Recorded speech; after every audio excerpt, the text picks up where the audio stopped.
Hello student. तो आज का पहला सवाल है, हाल ही में चर्चा में रहा अन्ना दर्पण सिस्टम किस संगठन की पहल है? ए नीति आयोग, बी राष्ट्रीय आपदा प्रबंधन प्राधिकरण NDMA, सी कृषि और प्रसंस्कृत खाद्य उत्पाद निर्यात विकास प्राधिकरण APEDA, डी भारतीय खाद्य निगम FCI। तो इसका सही उत्तर हो जाएगा डी भारतीय खाद्य निगम FCI। बढ़ते हैं हमारे दूसरे प्रश्न की ओर।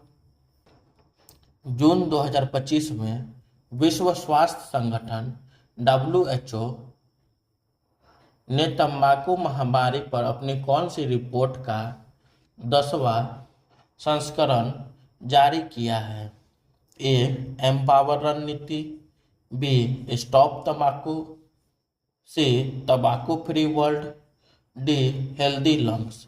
तो इसका सही उत्तर हो जाएगा ए एम्पावर रणनीति। बढ़ते हैं हमारे तीसरे प्रश्न की ओर। भारत डिजिटल स्ट्रीम सामग्री पर तंबाकू नियंत्रण विनियमन लागू करने वाला विश्व का कौन सा देश बन गया है? ए पहला, बी दूसरा, सी तीसरा, डी चौथा। तो इसका सही उत्तर हो जाएगा ए पहला। बढ़ते हैं हमारे चौथे प्रश्न की ओर। एक्ज्यूम 4 मिशन के तहत अंतर्राष्ट्रीय अंतरिक्ष स्टेशन पर उड़ान भरने वाले पहले भारतीय वायुसेना के कैप्टन कौन बने हैं? ए राकेश शर्मा, बी शुभांशु शुक्ला, सी रवि मल्होत्रा, डी कल्पना चावला। तो इसका सही उत्तर हो जाएगा बी शुभांशु शुक्ला। बढ़ते हमारे पांचवें प्रश्न की ओर। जून 2025 में भारत और आसियान के बीच किस समझौते की समीक्षा में कोई प्रगति नहीं हुई है? ए मुक्त व्यापार समझौता, बी वस्तु व्यापार समझौता AITIGA, सी सेवा व्यापार समझौता, डी निवेश समझौता। तो इसका सही उत्तर हो जाएगा बी वस्तु व्यापार समझौता AITIGA। बढ़ते हैं हमारे छठे प्रश्न की ओर। भारत का पहला वर्टिकल लिफ्ट रेलवे समुद्री ब्रिज जो रामेश्वरम को भारतीय मुख्य भूमि से जोड़ता है का उद्घाटन हाल ही में किसने किया है? ए राष्ट्रपति, बी प्रधानमंत्री, सी रेल मंत्री, डी रक्षा मंत्री। तो इसका सही उत्तर हो जाएगा बी प्रधानमंत्री। बढ़ते हैं हमारे सातवें प्रश्न की ओर। यह वर्टिकल लिफ्ट रेलवे समुद्री ब्रिज कितने मीटर तक ऊपर उठने की अनुमति देता है जिससे जहाज़ों का सुगम आवागमन संभव हो सके? ए 10 मीटर, बी 12 मीटर, सी 15 मीटर, डी 17 मीटर। तो इसका सही उत्तर हो जाएगा डी 17 मीटर। बढ़ते हैं हमारे आठवें प्रश्न की ओर। हाल ही में बुनियादी ढांचे के विकास की घोषणा में उल्लेखित वडवान पोर्ट किस राज्य में स्थित है? ए गुजरात, बी महाराष्ट्र, सी बिहार, डी ओडिशा। तो इसका सही उत्तर हो जाएगा बी महाराष्ट्र। बढ़ते हैं हमारे नौवें प्रश्न की ओर। भारत के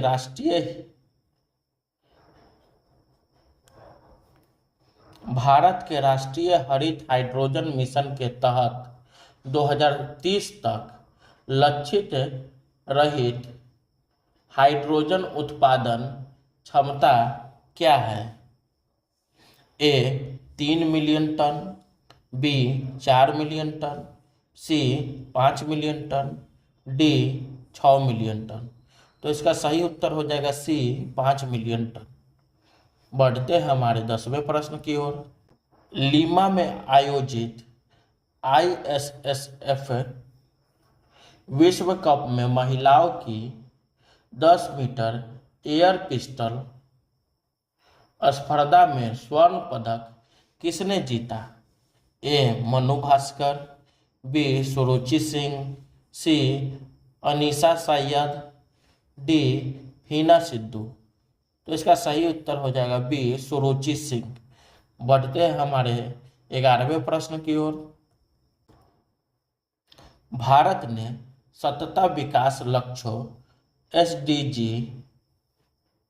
की दिशा में अपनी प्रगति के आधार पर पहली बार 193 देशों की सूची में कौन से शीर्ष देशों में जगह बनाई है?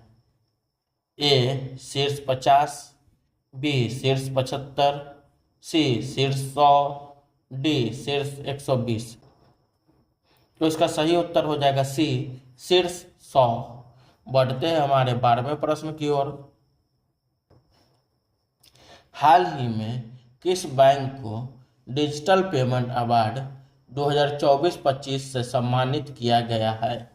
ए भारतीय state bank, B Punjab national bank, C India post payment bank, D HDFC bank. तो इसका सही उत्तर हो जाएगा C India post payment bank. बढ़ते हैं हमारे 13वें प्रश्न की ओर। मिजोरम और गोवा के बाद कौन सा राज्य देश का तीसरा पूर्ण साक्षर राज्य बन गया है? ए केरल, बी त्रिपुरा, सी हिमाचल प्रदेश, डी तमिलनाडु। तो इसका सही उत्तर हो जाएगा बी त्रिपुरा। बढ़ते हैं हमारे 14वें प्रश्न की ओर। हाल ही में भारतीय रिजर्व बैंक RBI द्वारा लघु वित्त बैंकों SFB के लिए किस क्षेत्र के ऋण नियमों में ढील दी गई है? ए कृषि ऋण, बी खुदरा ऋण, डी प्राथमिकता क्षेत्र ऋण PSL, डी सूक्ष्म लघु और मध्यम उद्यम MSME ऋण। तो इसका सही उत्तर हो जाएगा सी प्राथमिकता क्षेत्र ऋण PSL। बढ़ते हैं हमारे 15वें प्रश्न की ओर। ईस्ट के बढ़ने में कौन सी सरल भौतिक प्रक्रिया मदद करती है, जैसा कि हाल ही के अध्ययन में पाया गया है? ए तापमान वृद्धि, बी तरल प्रवाह, सी प्रकाश संश्लेषण, डी रासायनिक प्रतिक्रिया। तो इसका सही उत्तर हो जाएगा बी तरल प्रवाह। बढ़ते हैं हमारे 16वें प्रश्न की ओर। हाल ही में चर्चा में रहा INS तमाल का कमीशनिंग इवेंट कहाँ होगा? ए मुंबई, बी कोचीन, सी विशाखापत्तनम, डी चेन्नई। तो इसका सही उत्तर हो जाएगा सी विशाखापत्तनम। बढ़ते हैं हमारे 17वें प्रश्न की ओर। भारत में कितने वर्ष बाद जनगणना होने वाली है, जिसका पूरा शेड्यूल जारी किया गया है? ए 5 वर्ष, बी 10 वर्ष, सी 16 वर्ष, डी 20 वर्ष। तो इसका सही उत्तर हो जाएगा सी 16 वर्ष। बढ़ते हैं हमारे 18वें प्रश्न की ओर। किस देश ने हाल ही में एक भारतीय अभिनेत्री को अपना ग्लोबल टूरिज्म एम्बेसडर बनाया है? ए श्रीलंका, बी मालदीव, सी नेपाल, डी भूटान। तो इसका सही उत्तर हो जाएगा बी मालदीव। बढ़ते हैं हमारे 19वें प्रश्न की ओर। EPFO ने PF पर ब्याज दर बढ़ाने का ऐलान किया है। EPFO का पूर्ण रूप क्या है? ए कर्मचारी भविष्य निधि संगठन, बी कर्मचारी पेंशन फंड संगठन, सी कर्मचारी भविष्य निधि योजना, डी कर्मचारी पेंशन योजना। तो इसका सही उत्तर हो जाएगा ए कर्मचारी भविष्य निधि संगठन। बढ़ते हैं हमारे 20वें प्रश्न की ओर। नए संसद भवन के उद्घाटन पर जारी किए जाने वाले सिक्के का मूल्य क्या था? ए 50 रुपया, बी 75 रुपया, सी 100 रुपया, डी 150 रुपया। तो इसका सही आंसर हो जाएगा बी 75 रुपया। बढ़ते हैं हमारे 21वें प्रश्न की ओर। जून 2025 में गूगल भारत में कौन सा नया मोड लेकर आया है? A dark mode, B light mode, C AI mode, D incognito mode. तो इसका सही उत्तर हो जाएगा सी एआई मोड। बढ़ते हैं हमारे 22वें प्रश्न की ओर। हाल ही में जारी रिपोर्ट के अनुसार भारत चीन के बाद विश्व का कौन सा सबसे बड़ा तंबाकू उत्पादक है? ए पहला, बी दूसरा, सी तीसरा, डी चौथा। तो इसका सही उत्तर हो जाएगा बी दूसरा। बढ़ते हैं हमारे 23वें प्रश्न की ओर। संयुक्त राष्ट्र के 17 विकास लक्ष्य SDG 3 का संबंध किससे है? ए गुणवत्तापूर्ण शिक्षा, बी सभी उम्र के लोगों के लिए स्वास्थ्य जीवन सुनिश्चित करना और भलाई को बढ़ावा देना, सी लैंगिक समानता, डी स्वच्छ जल और स्वच्छता। तो इसका सही उत्तर हो जाएगा बी सभी उम्र के लोगों के लिए स्वच्छ जीवन सुनिश्चित करना और भलाई को बढ़ावा देना। बढ़ते हमारे 24वें प्रश्न की ओर। हाल ही में जारी रिपोर्ट के अनुसार भारत में 17 विकास लक्ष्य 3 में किस क्षेत्र में चुनौतियां कायम हैं? ए स्वास्थ्य संकेतकों में मजबूती, बी पोषण और NCD गैर संक्रामक रोग पर चुनौतियां, सी मातृत्व स्वास्थ्य, डी शिशु मृत्यु दर।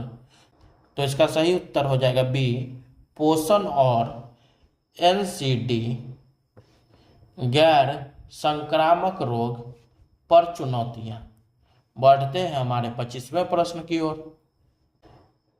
किस देश के राष्ट्रपति अनुराग दिशानायक के बारे में हाल ही में जानकारी साझा की गई है? ए नेपाल, बी बांग्लादेश, सी श्रीलंका, डी म्यांमार। तो इसका सही उत्तर हो जाएगा सी श्रीलंका। बढ़ते हैं हमारे 26वें प्रश्न की ओर। One scientist one product scheme हाल ही में लॉन्च की गई है। यह किस क्षेत्र से संबंधित है? ए शिक्षा, बी रक्षा, सी विज्ञान और अनुसंधान, डी कृषि। तो इसका सही उत्तर हो जाएगा सी विज्ञान और अनुसंधान। बढ़ते हैं हमारे 27वें प्रश्न की ओर। लोकार्नो अवार्ड 2024 जीतने वाले पहले भारतीय कौन बने हैं? ए अमिताभ बच्चन, बी शाहरुख खान, सी आमिर खान, डी सलमान खान। तो इसका सही उत्तर हो जाएगा बी शाहरुख खान। बढ़ते हैं हमारे 28वें प्रश्न की ओर। महाराष्ट्र की पहली महिला मुख्य सचिव कौन बनी है? ए सुजाता सैनिक, बी कल्पना अवस्थी, सी अनीता रॉय, डी रेखा शर्मा। तो इसका सही उत्तर हो जाएगा ए सुजाता सैनिक। बढ़ते हैं हमारे 29वें प्रश्न की ओर। अरुंधति रॉय को हाल ही में किस पुरस्कार से सम्मानित किया गया है?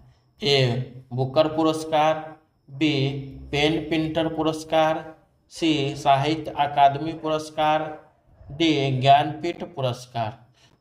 तो इसका सही उत्तर हो जाएगा बी पेन पिंटर पुरस्कार। बढ़ते हैं हमारे 30वें प्रश्न की ओर। हाल ही में केंद्रीय कर्मचारियों का महंगाई भत्ता डीए कितने फीसदी बढ़ाया गया है? ए 2%, बी 3%, सी 4%, डी 5%। तो इसका सही उत्तर हो जाएगा बी 4%। Thank you.